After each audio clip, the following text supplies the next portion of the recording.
3:33 de la madrugada. Esa es la hora en la que estoy escribiendo esto. Si estás leyendo esto ahora, probablemente te pareces a mí.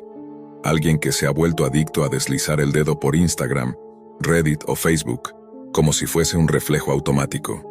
Muchas veces ni siquiera procesamos lo que estamos viendo, solo pasamos de una publicación a otra como si estuviéramos buscando algo que ya no está ahí. Y como te habrá pasado también, llega un momento en que todo eso cansa. Las mismas publicaciones, los mismos videos reciclados. Así que decidí ir más allá. Lo que te estoy por contar no lo escribo para asustarte ni para convencerte de nada. Solo quiero dejar constancia, porque algunos datos, aunque sean gratuitos, tienen su precio. Después de leer un sinfín de relatos sobre la Deep Web, sobre los riesgos y los secretos que supuestamente se esconden en las capas más ocultas de Internet, decidí averiguarlo por mí mismo. Bajé el navegador Tor, configuré mi conexión y empecé a explorar. Sé lo que piensas. Otra historia de la Deep Web llena de exageraciones. Pero no pares aquí, porque lo que descubrí no es lo que la mayoría dice. Es peor, mucho peor. La mayoría de los enlaces en la Deep Web están muertos, o llevan a foros abandonados, mercados vacíos y páginas que parecen salidas de hace 30 años. Pero detrás de esa fachada inútil y repetitiva, existe una capa más profunda. Un sistema oculto donde no entras tú, sino que ellos te invitan a entrar. Todo comenzó cuando accedí a un sitio extremadamente básico. Solo texto gris, fondo negro, sin imágenes. Parecía otro foro olvidado, pero en cuanto empecé a navegar por ahí recibí un mensaje en pantalla. ¿Quieres ver más? Sí, no. Pensé que era parte de alguna broma o trampa de malware, pero la curiosidad me pudo. Hice clic en sí. Fue entonces cuando todo cambió. Fui redirigido a una página completamente distinta. Fondo rojo. En el centro una simple puerta dibujada en 2D, y debajo, un botón que decía «Entrar». Hice clic. Apareció lo que parecía una réplica oscura de YouTube, pero con una diferencia espeluznante. Todos los videos tenían títulos grotescos, una duración de varias horas, y miles de vistas. Los nombres hablaban por sí solos.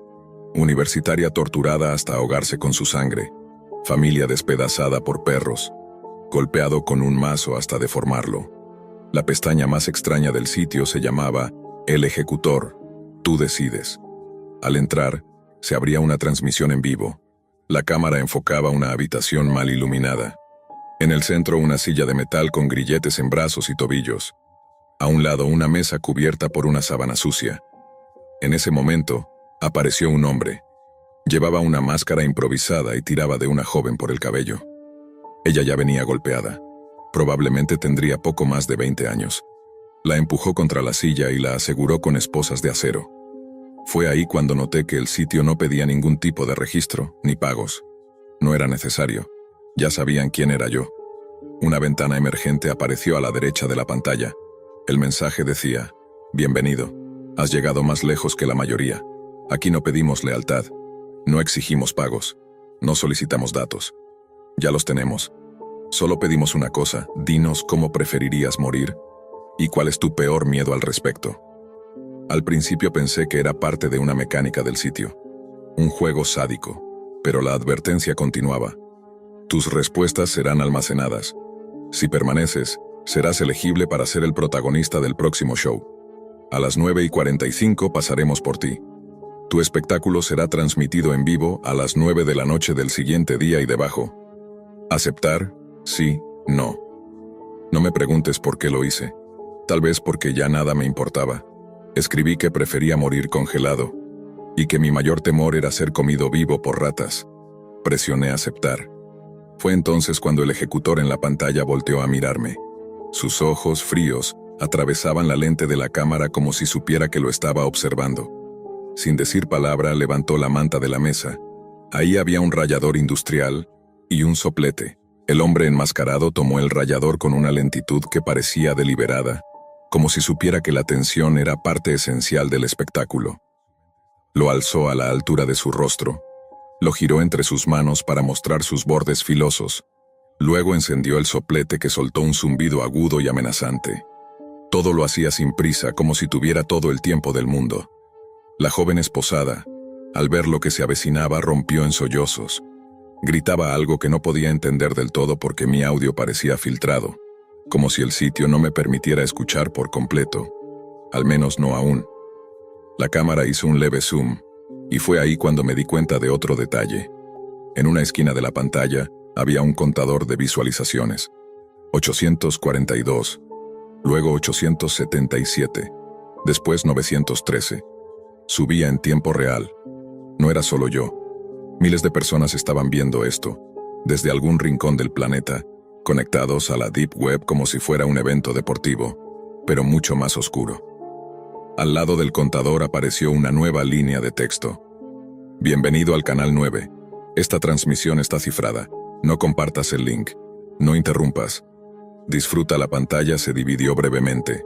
A la izquierda, la mujer presa del pánico. A la derecha, una lista de usuarios, anónimos todos, por supuesto, comentando cosas que no me atrevería a repetir.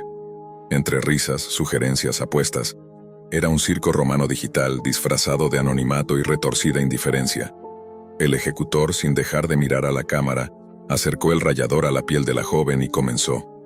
La imagen era tan explícita, tan detallada, que por un segundo sentí náuseas. Aparté la vista, pero solo por unos segundos, porque algo en mí, esa parte que ya no sentía asco ni empatía, quería seguir mirando. No era morbo, era algo peor, era vacío.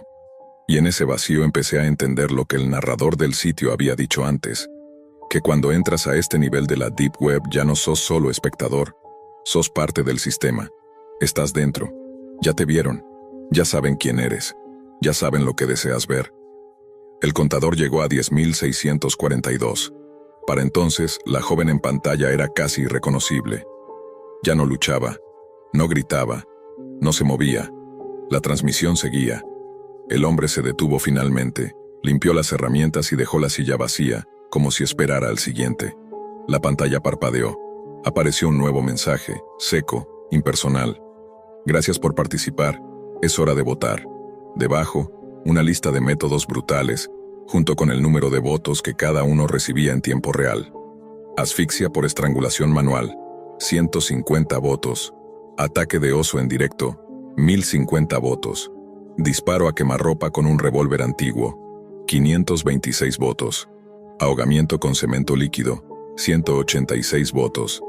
Degollamiento ritual, 2421 votos. Golpiza hasta la muerte con un bate de acero, 120 votos.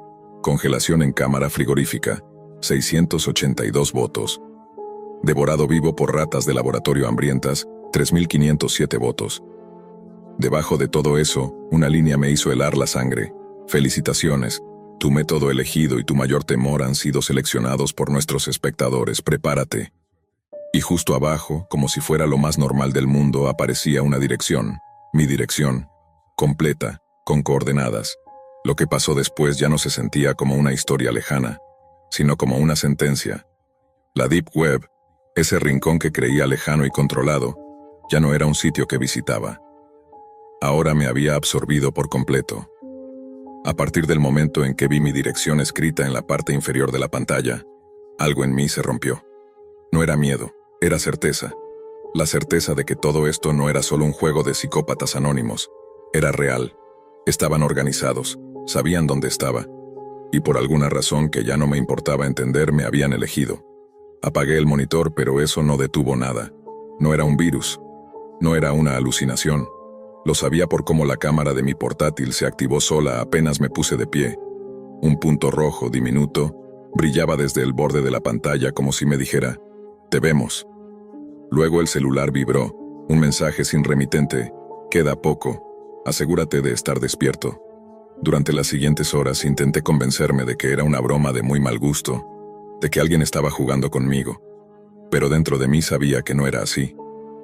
Lo supe cuando me asomé por la ventana y vi un auto negro, estacionado justo frente a mi edificio, motor encendido, luces apagadas, no se movía.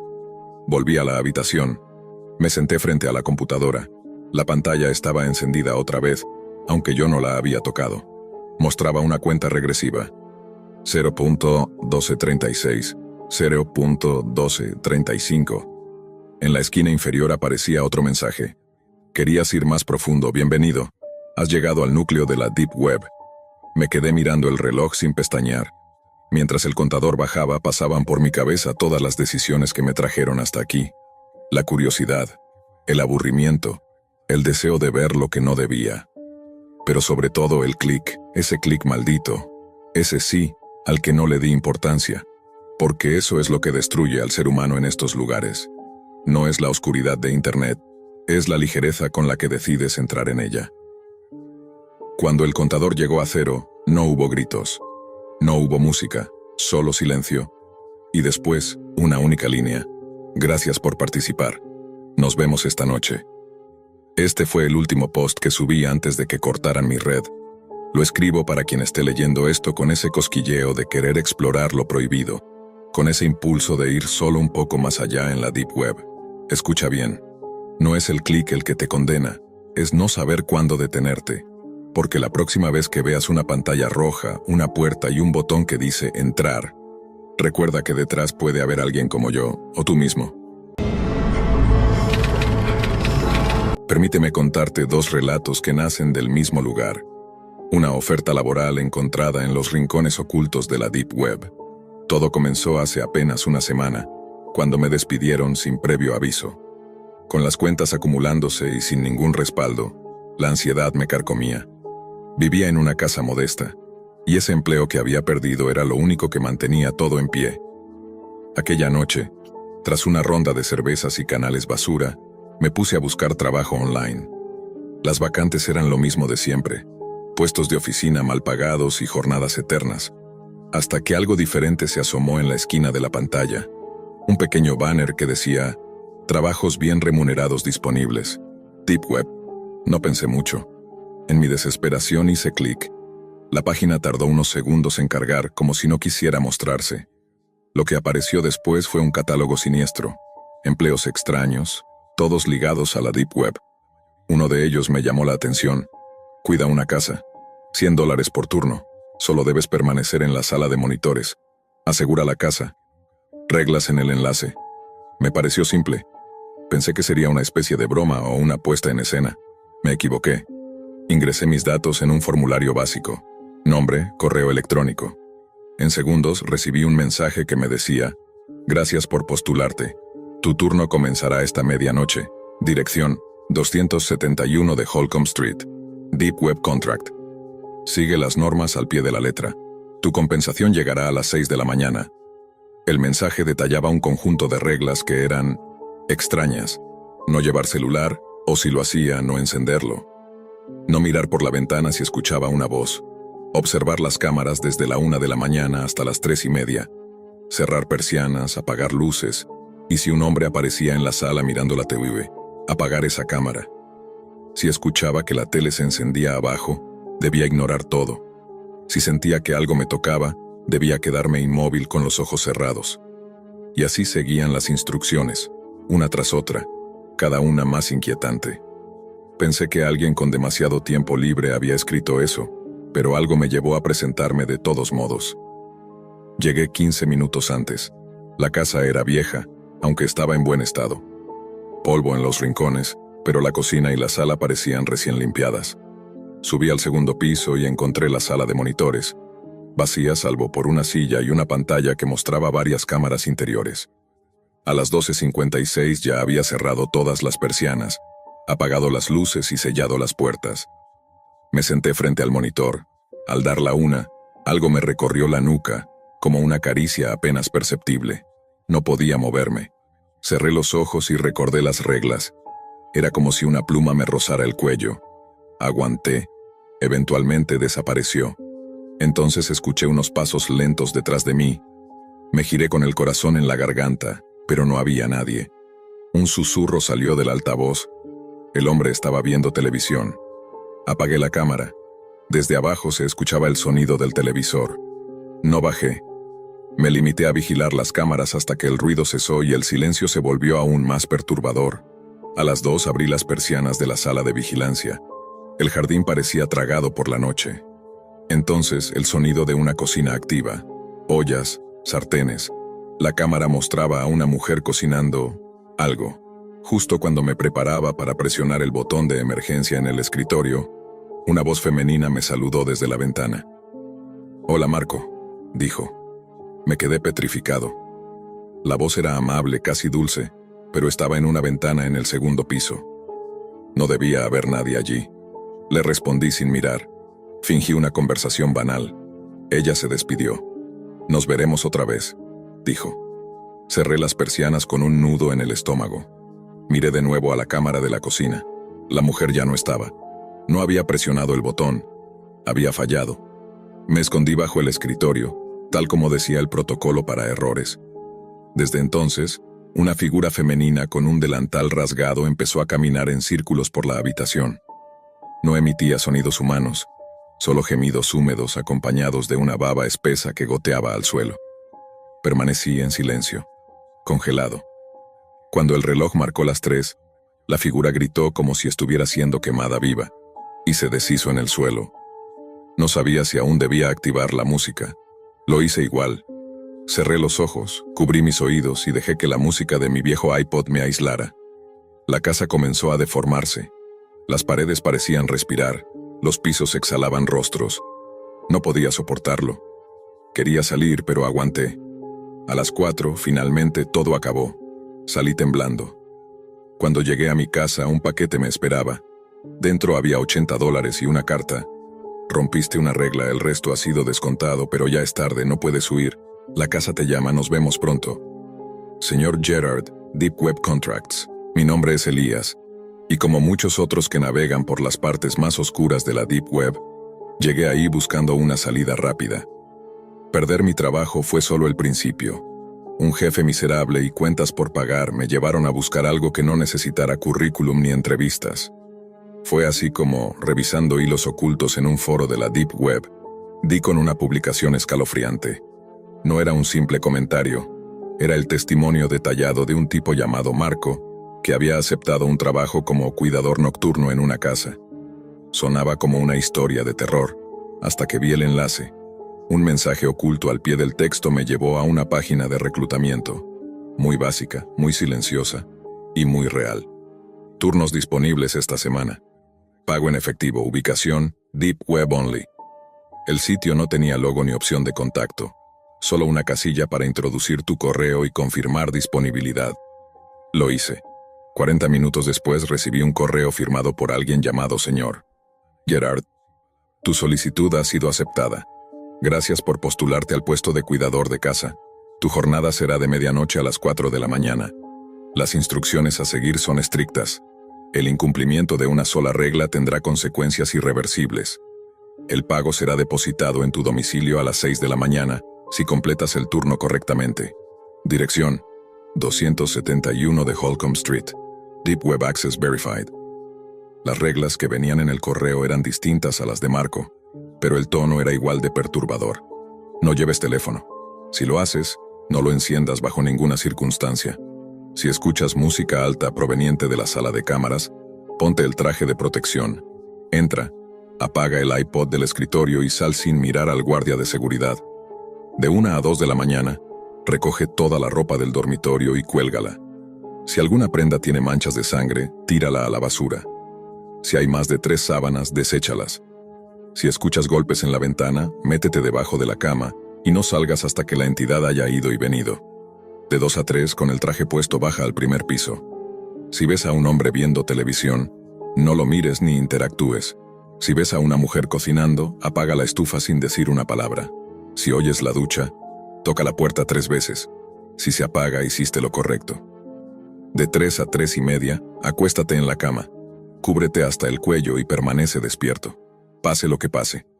Entre las 3 y media y las 4 puedes caminar por la casa, pero no salgas antes de las 4 ni más de 5 minutos después. Eso es todo. Buena suerte. Atentamente, señor Gerard, Deep Web Secure Operations. El día transcurrió como un bucle de ansiedad. Leí el mensaje al menos 20 veces. A medianoche exacta crucé la entrada del 271 de Holcomb Street. La casa tenía la misma vibra descrita por Marco. Antigua, pero viva. Subí al segundo piso y me instalé en la habitación que parecía lista para un huésped macabro. El reloj digital marcaba las 12:01. Empecé a recoger la ropa del suelo. Sujetadores, camisetas, gorras, todo parecía común hasta que hallé una camisa de rayas con una mancha carmesí al centro. La tiré directo a un bote de basura metálico. A la 1:20, mientras doblaba unas sábanas, escuché 5 golpes secos en la ventana. Mi corazón se detuvo. Me deslicé bajo la cama como una sombra. Unos segundos después la puerta se abrió de golpe. Una figura femenina entró. Su voz chirriaba como una radio mal sintonizada. Sé que estás aquí, no puedes esconderte para siempre. Me quedé en silencio absoluto. Golpeaba muebles, murmuraba en voz baja, recorría la habitación dando vueltas. Cuando por fin se fue, salí con las piernas temblorosas. Terminé de colgar la ropa y tiré 2 sábanas extra. El reloj marcaba las 2 en punto. Entonces la música comenzó a sonar en la sala de cámaras. Respiré hondo. Me puse el traje de protección y salí al pasillo. Mientras bajaba, pasé frente a las escaleras y vi al hombre viendo televisión. Estaba perfectamente vestido con un traje elegante, pero su piel era gris y en varios puntos colgaba como papel húmedo. Me deslicé hasta la sala de vigilancia. Dentro había un guardia, o lo que quedaba de uno. Estaba encorvado, con la espalda doblada en un ángulo grotesco, murmurando para sí mismo. Tranquilo, tranquilo, Elías. Ya has pasado por esto antes. Ese era Marco. Lo reconocí por las descripciones que había leído. Apagué el iPod con cuidado. Marco me miró con ojos desorbitados como si me rogara que lo matara. No dije nada. Salí de ahí y regresé al cuarto justo cuando el reloj marcaba las 2:59. Me acosté. Me cubrí hasta el cuello. Cerré los ojos. El colchón era blando, cálido, tanto que casi me duermo. Pero no lo hice, no podía. Y entonces, a las 3:30, sonó el pitido. Me levanté. El pasillo estaba en silencio. Fui hasta la sala de cámaras. Marco ya no estaba. Y ahí entendí algo que me heló la sangre. Marco no estaba trabajando ahí. Estaba atrapado. Era su castigo. Y ahora era mi turno. Dormí poco esa mañana. Me despertaba con la sensación de que algo me miraba desde la esquina de mi habitación. Aunque físicamente estaba a salvo, mi mente seguía atrapada en aquella casa. Sabía que había hecho todo correctamente, que había seguido las reglas, pero también sabía, con una certeza espantosa, que eso no me salvaría. A las 6:03 de la mañana escuché un golpe suave en mi puerta. Al abrir no había nadie, solo un pequeño paquete marrón envuelto con cinta negra. Dentro encontré $100 en efectivo y una nota escrita con una caligrafía precisa. Buen trabajo, has superado tu primera prueba. El siguiente turno comienza esta medianoche. No faltes. Atentamente, señor. Gerard, Deep Web Secure Staffing. No decía si tenía opción de negarme. No preguntaba si quería continuar. Simplemente me ordenaba volver. Y lo más perturbador fue que, en lo más profundo, yo sabía que iba a hacerlo. No por dinero, no por curiosidad, sino porque presentía que si no volvía, algo vendría por mí. Pero esta vez iría preparado. Pasé el resto del día leyendo foros ocultos de la Deep Web, buscando cualquier mención a casas vivas, trabajos nocturnos o Gerard. Lo poco que encontré era vago, lleno de especulaciones y rumores, pero una teoría se repetía. Las entidades están ligadas a la casa por reglas. Si rompes esas reglas a propósito y sobrevives, puedes herirlas, tal vez incluso matarlas. Así que planeé. Esa noche, en lugar de solo llevar mi linterna y el traje de protección, empaqué un cuchillo de monte, un encendedor y una trampa para osos que mi abuelo había dejado en el garaje. Me sentía ridículo, pero también decidido. Si iba a morir allí, no iba a hacerlo sin pelear. A las 11:50 p.m. llegué al 271 de Holcomb Street. La casa estaba igual que siempre, intacta, indiferente. La cerradura se dio con facilidad. Coloqué la trampa justo frente a la puerta del dormitorio, camuflada con una de las sábanas ensangrentadas que había tirado la noche anterior. Me puse el cuchillo en el cinturón y escondí el encendedor en el calcetín. Revisé la habitación. Todo en orden. A las 12 en punto, el reloj pitó. El turno había comenzado. Pasaron las primeras 2 horas en completo silencio. Ni el hombre del televisor, ni la mujer cocinando. Nada. Un vacío anormal que era más inquietante que cualquier grito. Entonces, a las 2:58 de la mañana, comenzaron los golpes en la ventana. 3, 4, 5. Me escondí detrás de la puerta con el cuchillo en la mano. Ya no pensaba huir. Esta vez, la entidad iba a encontrar algo más que miedo esperándola. Los pasos se acercaron. La perilla giró. El picaporte tembló. La puerta cedió. Y la mujer del delantal entró lentamente. Piel colgante, ojos negros, una sonrisa de dientes afilados. Y en el instante exacto en que puso un pie sobre la sábana, la trampa se cerró con un estallido metálico. El grito que soltó no era humano. Era una mezcla entre el chillido de un animal moribundo y el rugido de una tormenta. Me lancé sobre ella con el cuchillo y lo hundí en su rostro, directo al ojo. Un líquido negro y espeso brotó de inmediato, quemándome la mano. Gritó. Mordió mi antebrazo. Me clavó las uñas en el pecho. Forcejeamos, la golpeé contra el suelo y la apuñalé una y otra vez hasta que dejó de moverse. Cuando todo terminó me quedé jadeando, con el brazo sangrando, el pecho ardiendo y el cuchillo cubierto de una sustancia negra que parecía tener vida propia. Pero había ganado. O eso pensé. Pasaron los minutos. Nada se movió. No hubo más gritos, no hubo más reglas, solo silencio. Me senté en la cama. Esperé a que el reloj marcara las 4 en punto. Salí de la casa tambaleándome. El aire de la madrugada era como oxígeno puro. Lo logré, pensé. Derroté a lo que sea que controla esa casa. Pero cuando llegué a mi casa algo me esperaba. Una carta, clavada en mi puerta con un cuchillo igual al mío, firmada por el mismo remitente de siempre. Señor Gerard. Tomé la carta con las manos temblorosas, la abrí. La letra del señor Gerard era impecable, como si hubiese sido mecanografiada por una máquina vieja pero precisa. Decía: impresionante, Elías. Has matado a mi mejor trabajador. Has descubierto el núcleo de todo esto. Sí, es un juego de reglas, y tú jugaste bien, pero me obligaste a mostrarme. Esta casa necesita control. Las entidades necesitan vigilancia. Cuando alguien rompe las normas, se vuelve parte de ellas. Pero tú, al tocar su sangre, al sobrevivir a su muerte, has comenzado a cambiar. Ya lo has notado, ¿no? La piel, los músculos, tu reflejo. La casa ahora te reconoce como parte de ella. Te invito a volver esta noche. Un turno más. Sin reglas, sin monitoreo, solo tú y yo.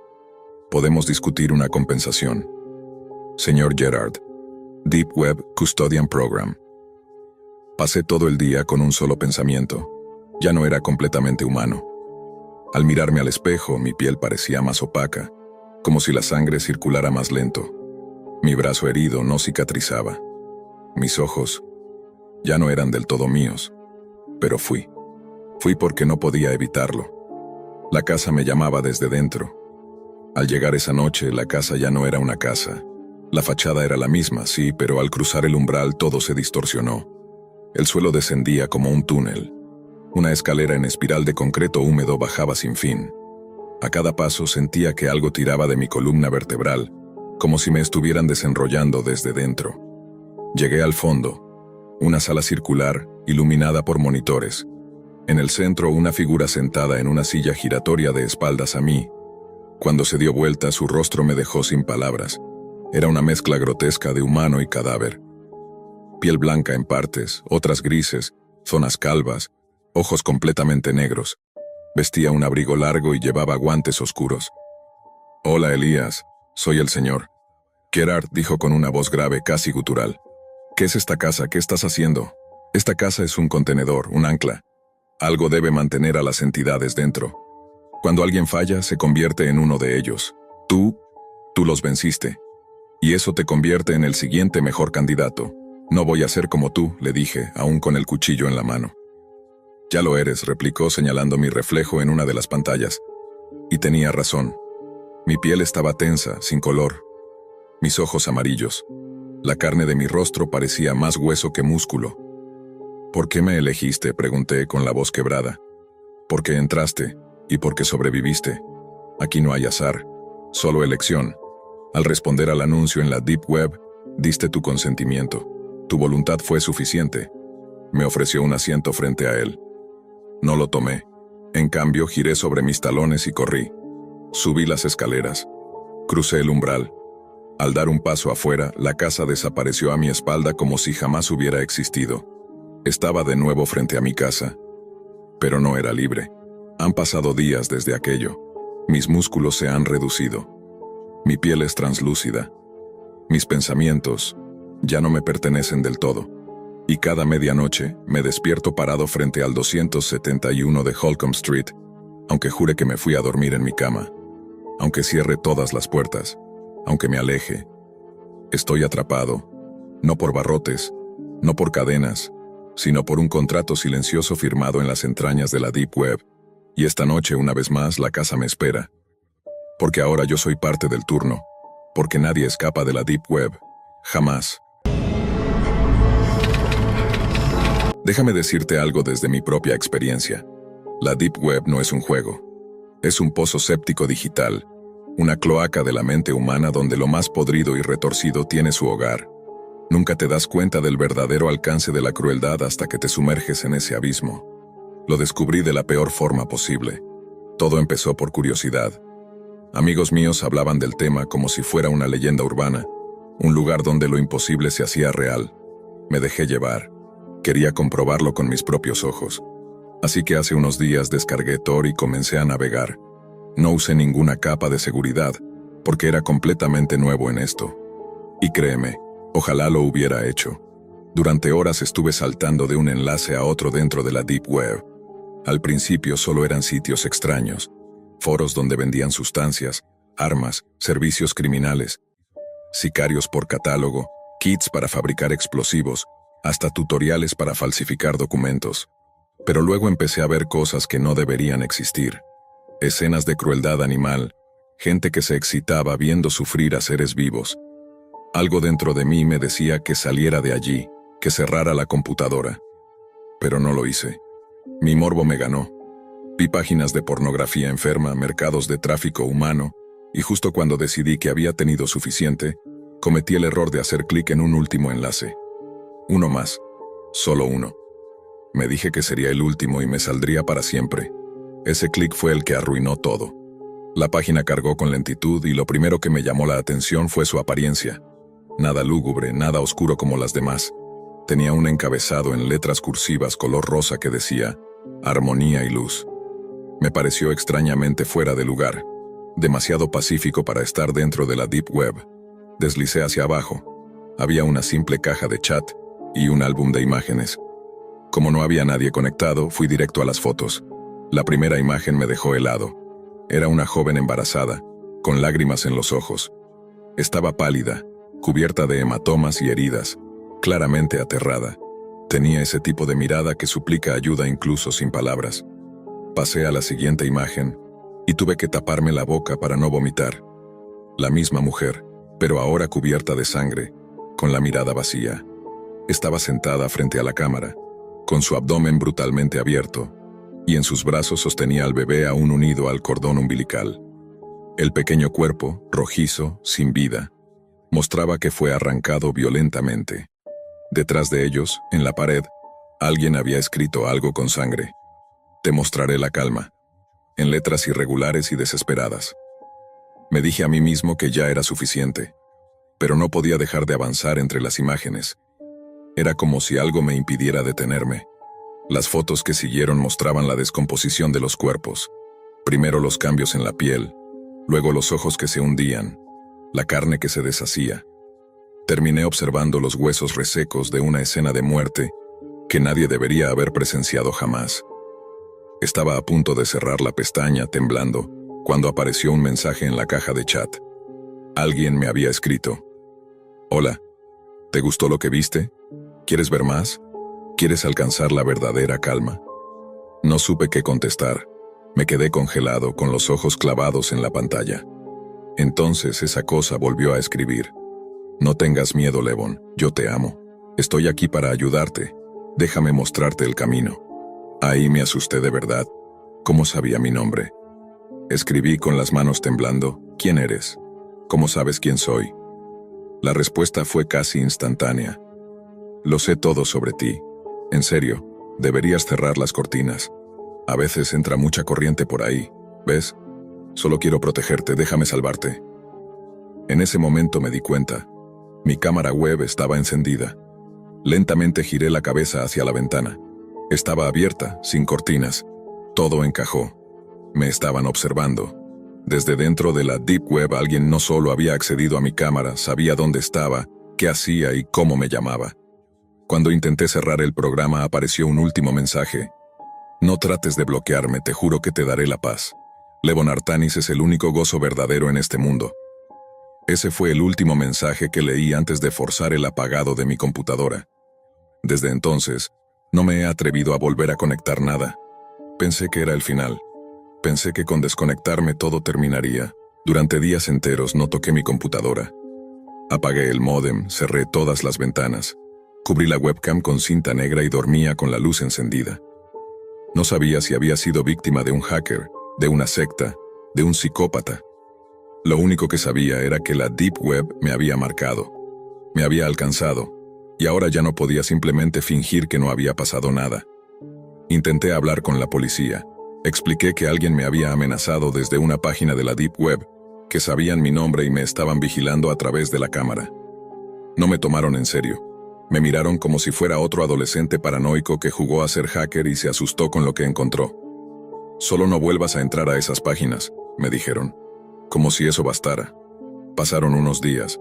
Empecé a pensar que tal vez todo había sido una mala jugada de mi imaginación, o un truco digital que me agarró en el momento más vulnerable. Pero entonces abrí mi correo. Había más de 100 mensajes de una dirección que no reconocía. Te mostraré calma @. Cada asunto era el mismo. Quiero salvarte. Quiero amarte. Quiero traerte paz. Todo en mayúsculas. Cada uno de esos correos traía una foto adjunta. Y en cada una aparecía yo, dormido, caminando hacia el supermercado, sentado en la sala, usando mi teléfono. Todas eran imágenes tomadas en distintos días. Y lo peor, en ninguna recordaba haber sido observado. En ninguna había notado a nadie cerca. Ahí fue cuando supe que no era paranoia. Me estaban siguiendo. Empecé a obsesionarme. Tapé cada espejo, cada cámara, cada entrada de luz. Dejé de salir. Dejé de dormir. La paranoia se convirtió en rutina. Cada sombra, cada sonido era una amenaza invisible. Vivía con miedo constante. Y no era un miedo al internet profundo. Era miedo a lo que había salido de él para entrar en mi mundo real. Un día sonó el timbre de mi puerta. No esperaba a nadie. Ni siquiera me acerqué. Solo me quedé en silencio, esperando que se fuera. Pero no lo hizo. En cambio, alguien deslizó un sobre por debajo de la puerta. Lo abrí temblando. Dentro había una hoja de papel impresa con tinta roja. Una sola frase. No puedes huir de la paz, Levon. Ya estás dentro de ella. Desde entonces nunca volvió a escribirme. No llegaron más fotos, ningún mensaje más. Pero yo sé que sigue ahí, que me observa, que espera. Y a veces por las noches, cuando todo está en silencio, escucho un susurro muy bajo, como si saliera del ventilador, del router, de algún rincón de la casa, una voz que repite una y otra vez. Te amo, Levon. La paz está cerca. Por eso te digo esto ahora. A ti que estás escuchando o viendo este video por curiosidad, no entres a la Deep Web pensando que puedes con todo. No pienses que es solo una parte escondida de Internet. Hay cosas que no puedes controlar. Puertas que, una vez abiertas, no se pueden volver a cerrar. Y lo peor de todo, es que a veces lo que sale de esas puertas no quiere irse jamás. Nunca fui el tipo de persona que usara la Deep Web para hacer algo realmente ilegal. Jamás compré sustancias ni pirateé música o películas. Mi vida era tranquila, casado con una mujer generosa y trabajadora, y con un trabajo estable como profesor de historia en una preparatoria pequeña. Desde niño siempre sentí una fascinación por las computadoras, pero crecí en un lugar rural donde el acceso a la tecnología era escaso y caro. Mi familia no tenía muchos recursos. Mi madre pasaba jornadas eternas trabajando en una empresa que la explotaba, y mi padre, un fanático religioso, pasaba la mayor parte de su tiempo en la iglesia. Esa rigidez espiritual me hizo rechazar por completo todo lo relacionado con la fe. Para mí todas las religiones eran iguales, promesas de salvación bajo amenaza de castigo eterno. Aún así, mis padres nos enseñaron a mi hermana y a mí a esforzarnos. Ambos fuimos a la universidad. Ella se volvió enfermera y se mudó a Chicago. Yo seguí mi interés por la historia y terminé como maestro de historia universal. Me casé con mi novia del instituto, Amanda, y juntos nos mudamos a un suburbio tranquilo. Estábamos ahorrando para formar una familia, aunque nos estaba costando más de lo esperado. Después de varios intentos fallidos, el médico nos dijo que ambos estábamos sanos y que solo era cuestión de tiempo. Mientras tanto, aproveché y finalmente compré la computadora que siempre había querido. Amanda estuvo de acuerdo. No se puede criar a un hijo hoy sin una buena computadora, me dijo. La coloqué en el pequeño estudio de la casa, y desde el primer día quedé fascinado. Por primera vez tenía acceso ilimitado al conocimiento. Pasaba horas leyendo artículos, viendo documentales y aprendiendo sobre cualquier tema. Mi amor por la información creció descontroladamente. Pero con el tiempo libre del verano y sin clases que preparar, empecé a aburrirme. Había leído todo lo que podía encontrar en internet superficial, y sentía que ya no descubría nada nuevo. Fue ahí cuando recordé algo de lo que había escuchado muchas veces: la Deep Web. No sabía mucho al respecto, pero había leído rumores y artículos sobre cosas extrañas que podían encontrarse allí. Decidí entrar. Descargué el navegador Tor con algo de miedo y comencé a explorar. Navegaba con cautela, evitando todo lo que sonara demasiado turbio. Me encontré con foros, teorías conspirativas, documentos secretos. La mayoría me parecía exagerada, pero algunos archivos me dejaron pensativo. Había cosas ahí que, si eran reales, ponían en duda muchas versiones oficiales. La noche en que todo cambió fue cuando, navegando por una wiki oculta, encontré un enlace extraño que apareció en una ventana emergente. Como un idiota hice clic. Lo que apareció en mi pantalla fue una pesadilla. Un video en vivo mostraba a un niño pequeño, ensangrentado, atado, suplicando entre sollozos. Frente a él, un hombre con una máscara de Guy Fawkes movía su cuerpo de forma grotesca mientras abusaba de la criatura. Fue lo más repulsivo que había visto. En shock, traté de cerrar la ventana, pero el mouse no respondía. Ningún comando funcionaba. Entonces escuché una voz proveniente del video. El hombre enmascarado dijo mi nombre completo. Luego empezó a recitar datos personales: dirección, número de tarjeta, detalles íntimos. Me paralicé. Corrí a desconectar la computadora físicamente. La sensación de que alguien me había visto, me había rastreado, era indescriptible. Pasé días sin entrar a la oficina. No le conté a Amanda lo que vi.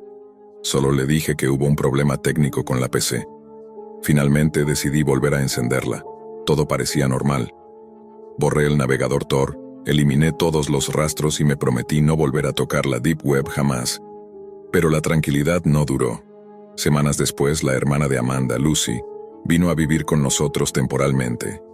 Era amable, divertida, y fue un alivio tenerla cerca. Poco tiempo después, Amanda quedó embarazada. Fue el momento más feliz de nuestras vidas. Empezamos a preparar la casa, a imaginar nombres, a planear el futuro. Y entonces, todo se rompió. Era una tarde tranquila. Yo estaba en el patio trasero, tomando té helado y disfrutando del silencio. Cuando escuché gritos desde dentro de la casa, supuse que era Lucy viendo la televisión. Pero cuando escuché el llanto desgarrador de Amanda, mi corazón se detuvo. Corrí dentro. Lo que vi fue una pesadilla hecha realidad. Un hombre enmascarado estaba sobre mi esposa, acuchillándola. Grité y me lancé contra él. Logré romperle una lámpara sobre la cabeza, pero fue inútil. Me tomó por el cuello y me levantó del suelo. Su voz era la misma de aquel video maldito en la Deep Web. ¿De verdad pensaste que me había olvidado de ti, Michael? Me desmayé. Cuando desperté, el mundo que conocía había desaparecido. El cuerpo de Lucy estaba en el suelo, brutalmente mutilado. Parecía que la habían partido en dos. La habitación estaba cubierta de sangre. Un hedor metálico invadía cada rincón. Volví la mirada y vi a Amanda, o lo que quedaba de ella. Estaba recostada contra la pared, con la mirada perdida y una expresión de terror congelada en el rostro. Su abdomen estaba abierto.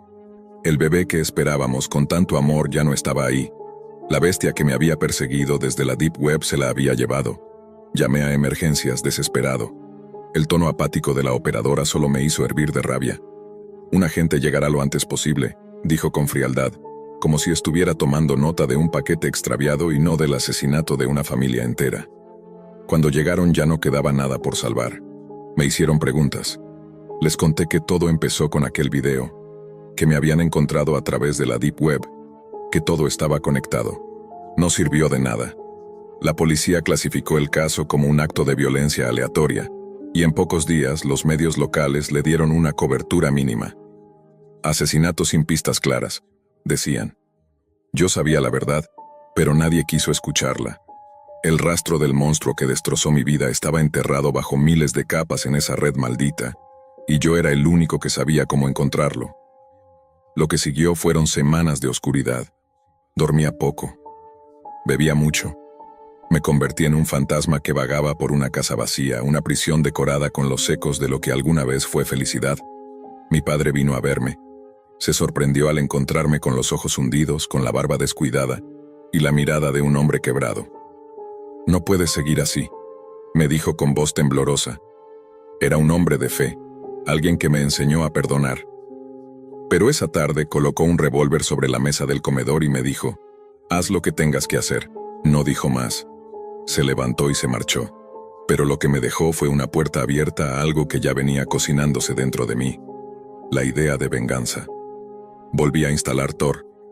Pero esta vez, no con miedo, sino con sed de sangre. Invertí todo el dinero que tenía en equipo. Cámaras ocultas, rastreadores, software de penetración de redes, armas, municiones, hasta explosivos. La Deep Web tenía todo lo necesario para alguien como yo, para un hombre sin nada que perder. Aprendí a moverme entre los foros más oscuros. Contacté vendedores, compré información, soborné intermediarios. En el fondo no sabía si alguna vez volvería a ver a mi hija, pero algo dentro de mí decía que debía seguir adelante. Empecé a cazar. Encontré transmisiones parecidas a la primera desde diferentes partes del país. Una de ellas me resultó familiar. El formato, la decoración, incluso la voz distorsionada del verdugo. Usé las herramientas que había conseguido en la Deep Web para rastrear la IP. Sorprendentemente no estaba lejos. Me subí a mi camioneta con una AK-47, un chaleco táctico y una maleta llena de odio. Llegué a un granero abandonado, en el medio del bosque. Había luz adentro. Me acerqué sigilosamente y los vi, 4 hombres todos concentrados en la cámara, transmitiendo en vivo mientras un niño lloraba en una silla ensangrentada. La escena me revolvió las entrañas, pero no sentí miedo. Sentí rabia. Entré disparando. No grité órdenes, no pedí rendiciones. Solo disparé. 2 cayeron de inmediato. El tercero recibió una ráfaga en el abdomen y cayó retorciéndose. El cuarto intentó correr, pero le disparé directo al pecho. Aún así, sobrevivió unos minutos más. Caminé hacia él. Me miró y balbuceó. No era idea mía, solo sigo órdenes. Todos siguen órdenes, ¿no? Le respondí mientras pisaba su cuello. No dudé. Lo rematé con una patada brutal al cráneo. Luego me giré al niño, lo desaté y le dije que olvidara todo. Llamé a emergencias con un teléfono desechable, di una ubicación vaga y me marché. Ese día cambió algo en mí. No sentí culpa. En lugar de eso sentí poder. Me sentí vivo. Durante meses esa fue mi rutina.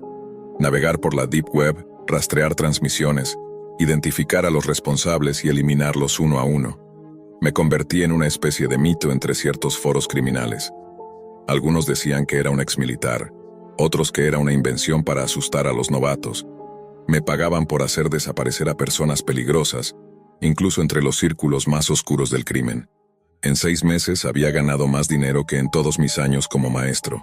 Pero cada noche, al cerrar los ojos, seguía viendo la cara de Amanda y pensaba en mi hija. ¿Estaba viva? ¿Estaba siendo criada por alguien más?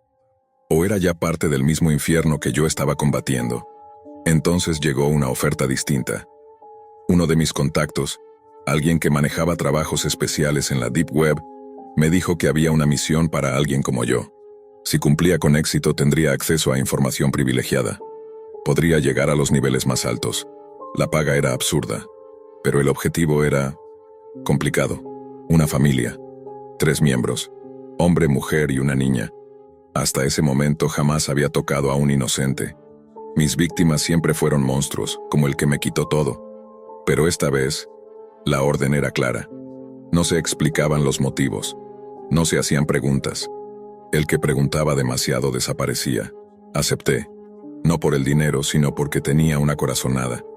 Algo dentro de mí decía que esto iba a estar conectado con todo lo anterior. Que había algo más detrás. Pasé días observando a la familia. El padre, Adam, trabajaba desde casa. La madre, Bridget, recogía a su hija del colegio todos los días a la misma hora. Vivían en una casa sencilla, con jardín y una pequeña casita de juegos en el patio trasero. La tarde en que debía ejecutar el plan, llegué con el corazón en llamas, y lo que pasó cambió todo de nuevo. Entré a la casa con la seguridad calculada de alguien que ha repetido un mismo patrón muchas veces. Sabía dónde guardaban la llave de repuesto, debajo de una maceta en la entrada. Estaba todo cronometrado. El padre, Adam, estaba solo. La madre regresaría en menos de media hora con la niña. La casa olía a café recién hecho. En otro contexto habría parecido acogedora. Me escondí detrás del refrigerador de la cocina, cuchillo en mano, con la respiración controlada. Cuando escuché sus pasos, conté mentalmente. 5, 4, 3. Bridget llamó con tono casual mientras cerraba la puerta. Se acercó a la cocina desprevenido.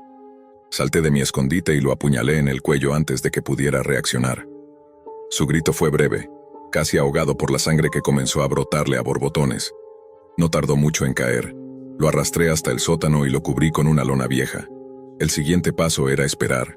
La puerta principal se abrió exactamente a las 3:32 de la tarde. Escuché los pasos apresurados de la mujer y la vocecita alegre de la niña. Pero todo se volvió silencio cuando Bridget entró a la cocina y vio la sangre. La escuché jadear, luego gritar.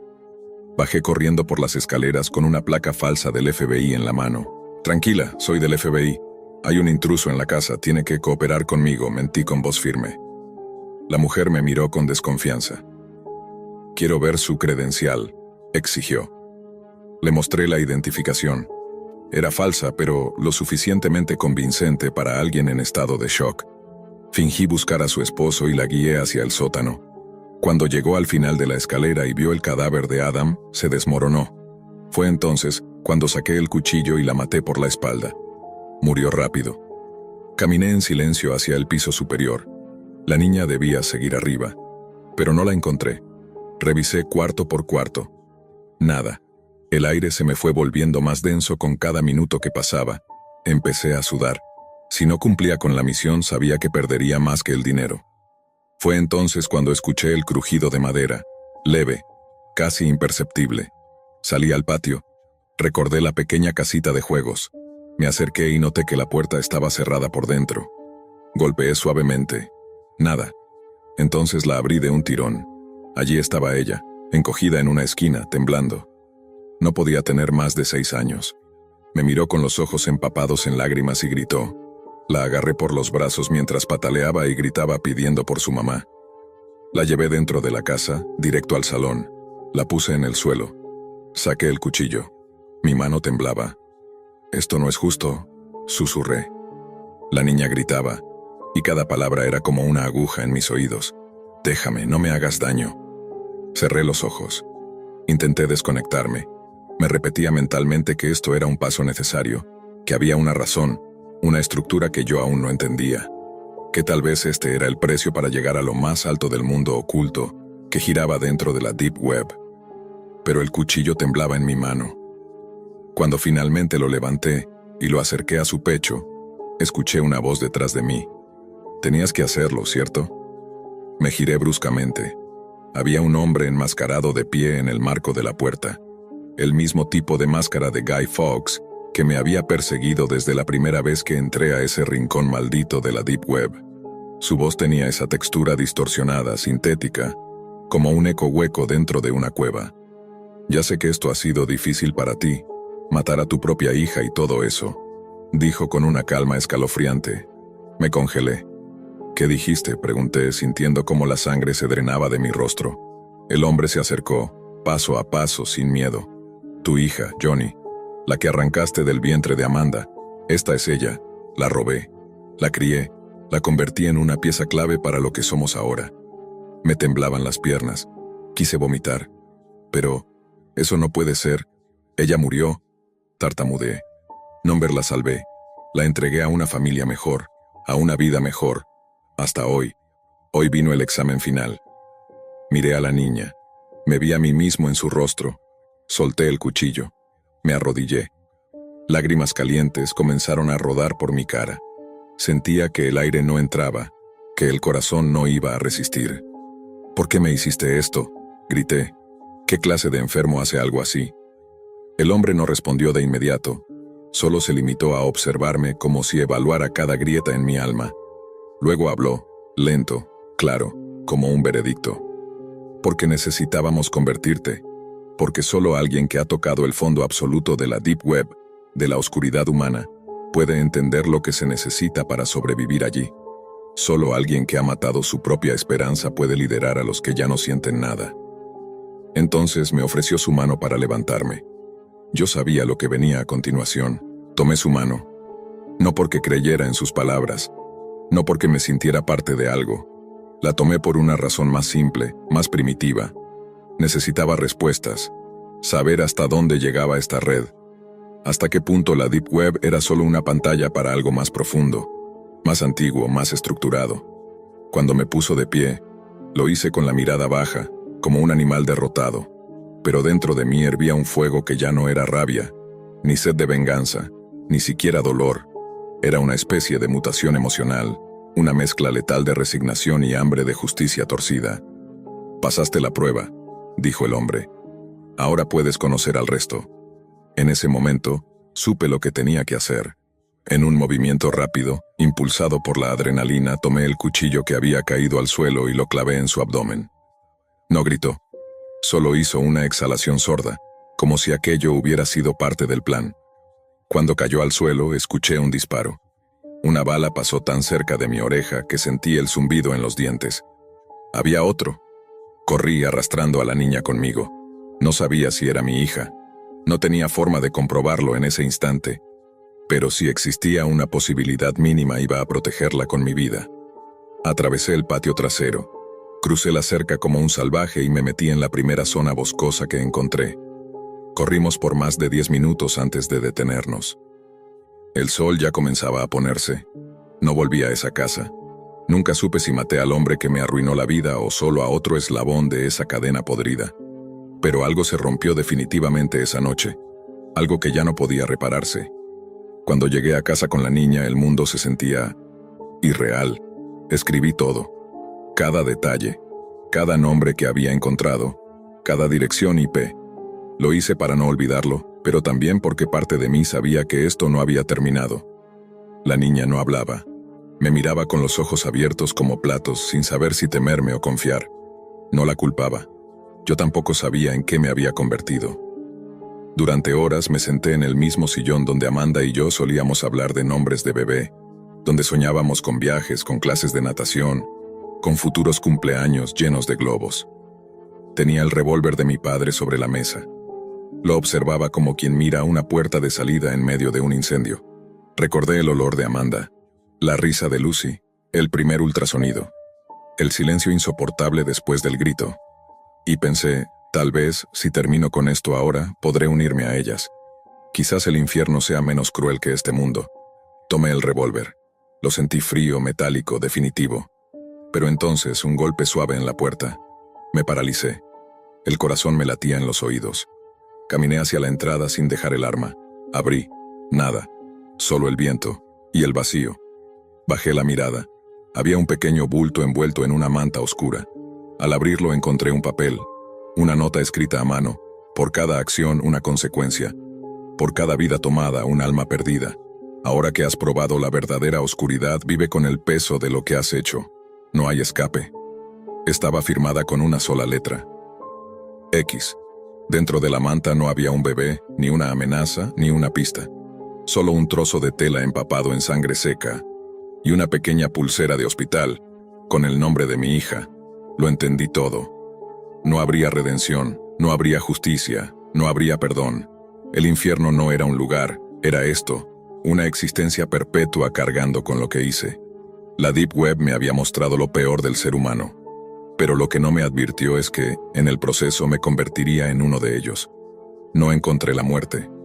Encontré algo peor, una vida sin esperanza, sin familia, sin alma. Y cada día que despierto lo único que escucho en mi cabeza es la voz de ese monstruo diciéndome, ya eres uno de nosotros. Con la nota aún en mis manos me dejé caer en el suelo de la entrada, con la mirada perdida y los dedos temblorosos. La pulsera de hospital con el nombre de mi hija parecía arderme en la palma. Era la confirmación de lo que más temía, que todo lo que había vivido, todo lo que había destruido no había servido para nada, o tal vez sí, para convertirme en exactamente aquello que juré exterminar. Esa noche, no dormí. Me quedé sentado frente a la puerta abierta, con el revólver sobre las piernas mirando hacia el vacío. La niña que había rescatado dormía en el sofá, cubierta con una manta. Aún no hablaba. Aún no sabía si de verdad era mía. Cuando amaneció tomé una decisión. No podía morir todavía, no mientras hubiera una sola posibilidad de que esa niña fuera mi hija, o de que aún quedaran más como ella en algún rincón maldito de la Deep Web. Si ese mundo oscuro y putrefacto seguía respirando, no podía dejar que otros cayeran como yo caí. Vendí todo lo que me quedaba. Me deshice de la casa, del auto, de las pocas pertenencias que no me recordaban a Amanda, a Lucy o a lo que alguna vez fue nuestra familia. Usé el dinero para desaparecer. Falsifiqué mi identidad con contactos que aún me debían favores. En los foros más recónditos de la Deep Web, dejé un nuevo nombre, un nuevo avatar. Me convertí en leyenda urbana. Algunos me llamaban el justiciero del silencio, otros solo escribían siglas crípticas en foros cerrados, como si mencionarme fuera un conjuro. Pero yo no buscaba fama, buscaba puertas, rastros, nuevos canales de tráfico, círculos privados, grupos encriptados. Cada día, cada noche, revisaba transmisiones, analizaba patrones, rompía cifrados, rescataba niños, mataba monstruos, me mantenía en movimiento, nunca 2 noches en el mismo sitio, siempre armado, siempre observando. Y ella, la niña, creció a mi lado. Nunca me llamó papá. No importaba, tal vez no lo era, tal vez sí. Lo único que sabía es que, al mirarla, veía los ojos de Amanda.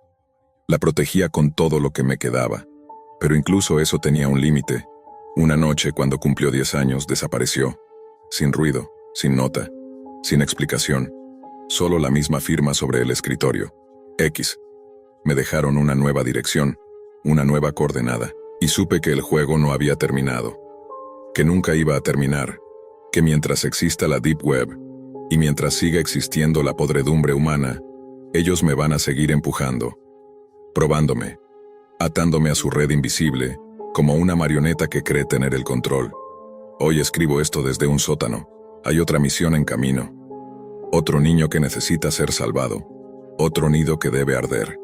Pero la verdad, ya no sé si lo hago por ellos o por mí. Ya no sé si busco justicia o si simplemente necesito matar para no recordar. La Deep Web no es una red de información. Es una puerta, una prueba, un espejo. Y yo soy el reflejo más oscuro que salió de ella.